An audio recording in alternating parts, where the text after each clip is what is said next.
एक व्यक्ति एक महिला के पास फ़ोन करता है और बोलता है कि आपकी बेटी आग में झुलस गई है और 80% जल चुकी है और वह हिसार के हॉस्पिटल में भर्ती है। उस महिला को मजाक लगता है इसलिए कि उसका जो बेटी थी वह एग्ज़ाम देने कहीं दूसरे जगह गई थी और अपना बहन के घर रुकी हुई थी। फिर उसकी माँ थी, वह अपना बेटी के पास फ़ोन लगाती है तो उसका दूसरी बेटी बोलती है कि यहाँ से वह निकल गई है और निकले हुए काफ़ी टाइम हो गया है। उसके बाद उसकी माँ परेशान होती है, दोबारा उस व्यक्ति को फ़ोन करती है तो वह व्यक्ति जब वीडियो कॉल में झुलसी हुई लड़की का तस्वीर दिखाता है तो उसकी माँ तुरंत ही हिसार के हॉस्पिटल पहुँचती है। नमस्कार, मैं रंजित और आप देख रहे हैं रियल क्राइम। यह कहानी राजस्थान के जयपुर की है। वहाँ एक माँ बेटी रहा करती थी और बेटी का सप्ताह में एक बार एग्ज़ाम होता था जो कि उसे दिल्ली जाना पड़ता था एग्ज़ाम देने के लिए।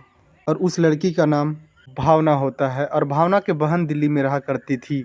जब भी एग्ज़ाम होता था तो 2 दिन पहले घर से निकलती थी और जाकर अपना बहन के घर पे रुक जाती थी और एग्ज़ाम देने के बाद अपना घर जयपुर लौट जाती थी। और 24 अप्रैल का भी एग्ज़ाम था और वह अपना बहन के घर दिल्ली 21 अप्रैल को निकल जाती है और 22 अप्रैल को पहुंचती है। उसके बाद 1-2 दिन रुकने के बाद 24 अप्रैल को एग्ज़ाम देने चली जाती है और एग्ज़ाम देकर लौटती है और अपने घर के लिए निकल जाती है।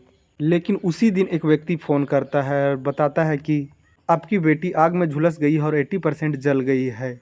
उसकी माँ को शुरू में मजाक लगता है लेकिन जब वीडियो कॉल करके वह व्यक्ति दिखाता है तो यकीन होता है। तुरंत ही उसकी माँ उस हॉस्पिटल में पहुंचती है। वह जो हॉस्पिटल था वह हिसार में पड़ता था और यह जो हादसा हुआ था वह भी हिसार में हुआ था।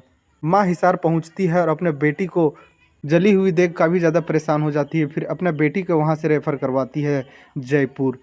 हिसार के डॉक्टर बता रहे थे कि अभी इसको ले जाना सही नहीं है, इसलिए काफ़ी ज़्यादा ये जली हुई है और इसका हालत का कभी भी बिगड़ सकता है। लेकिन उसकी माँ जिद मचा देती है और अपने बेटी को लेकर जयपुर पहुंच जाती है। लेकिन जयपुर आने के बाद 2 दिन के बाद ही भावना दम तोड़ देती है और डॉक्टर फिर यह हॉस्पिटल से खबर पुलिस को जाती है। ऐसे भावना के माँ पहले जिस दिन हिसार से अपने बेटी को लेके आई थी जयपुर, उसी दिन ही पुलिस स्टेशन में जाकर 0 एफआईआर करवाई थी। पुलिस उधर छानबीन में लगी हुई थी। हिसार के वह हॉस्पिटल जाती है पुलिस और वहाँ का सीसीटीवी कैमरा निकाल रही थी। जो व्यक्ति हिसार से फ़ोन किया था भावना के माँ के पास, वह व्यक्ति का फ़ोन स्विच ऑफ आ रहा था और पुलिस जब उस हॉस्पिटल में पहुंचती है और सीसीटीवी कैमरा देखती है तो वह व्यक्ति का फ़ोटो दिख जाता है और वह व्यक्ति का फिर शिनाख्त होता है उद्देश्य के तौर पर और वह हरियाणा के रहने वाला था और वह उद्देश्य हरियाणा के यूनिवर्सिटी में क्लर्क के काम किया करता था। और ये जो उद्देश्य था उसको भावना के माँ पहचानती थी। उद्देश्य था वह दूर के रिश्तेदार लगता था भावना का।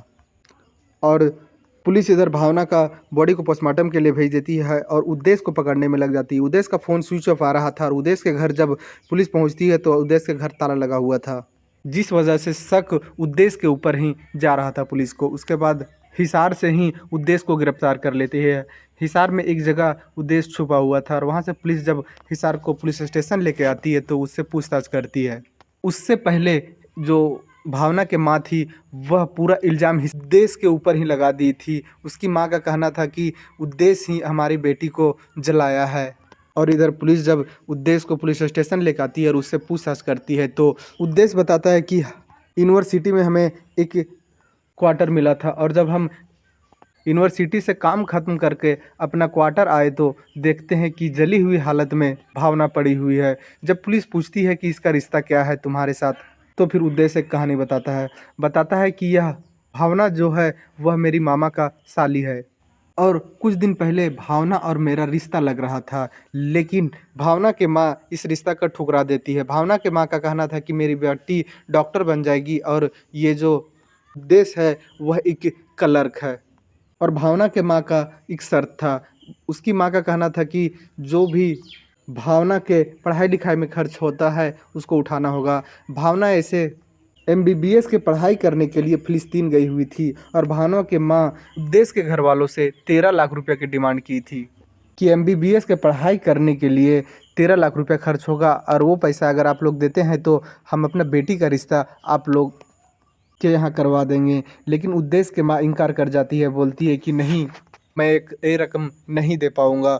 और जो भावना थी वह एमबीबीएस के पढ़ाई करने के लिए फ़िलिस्तीन चली जाती है और इधर उद्देश्य को एक लड़की पसंद जाती है जिसका नाम निकी होता है और निकी से उदेश शादी कर लेता है और अभी उदेश और निकी का एक बेटा भी है। लेकिन जब से फिलिस्तीन से भावना आई थी तब से डिप्रेशन में चली गई थी।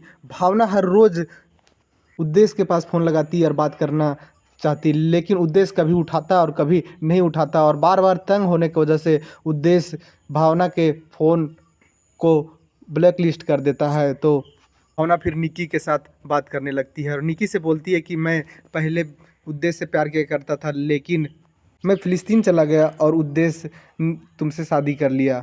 भावना के कहना था निकी से कि उद्देश्य को तुम छोड़ दो और हम उद्देश्य से शादी कर लेंगे। उसके बाद जब निकी बोलने लगी कि मैं अब उसके साथ 7 जन्म जीने मरने का कसम खा लिया हूँ, तो फिर भावना टूट जाती है और बोलती है कि हमें उससे सिर्फ बात करवा दो। लेकिन उद्देश्य भावना से बात ही नहीं करना चाहता था और इसी तरह बहुत ज़्यादा डिप्रेशन में चली जाती है भावना। और जब एग्ज़ाम देने 24 अप्रैल को दिल्ली गई हुई थी और दिल्ली में एग्ज़ाम देकर हिसार पहुंचती है और जिस जिस यूनिवर्सिटी में उद्देश्य क्लर्क के काम किया करता और वहाँ रहा करता, वहाँ पर भावना पहुंच जाती है और एक बॉटल में पेट्रोल भी लेके गई थी और उद्देश्य के सामने ही पेट्रोल अपने ऊपर डालती है और अपने आप को आग लगा देती है। यह बयान जो था उद्देश्य का था और यह बयान उद्देश्य पुलिस के सामने रखा था, लेकिन भावना के माँ यह बयान को सारी झूठ बताती है। उसके बाद निकी पुलिस स्टेशन पहुंचती है और 60 पन्ने का व्हाट्सएप चैट पुलिस के सामने रखती है निकी, जो कि भावना और निकी में बात होता था। वह जो चैट था वह निकी पुलिस के सामने रखती है। जब पुलिस सारा चैट को पढ़ती है तो यह चीज़ साफ हो गया था कि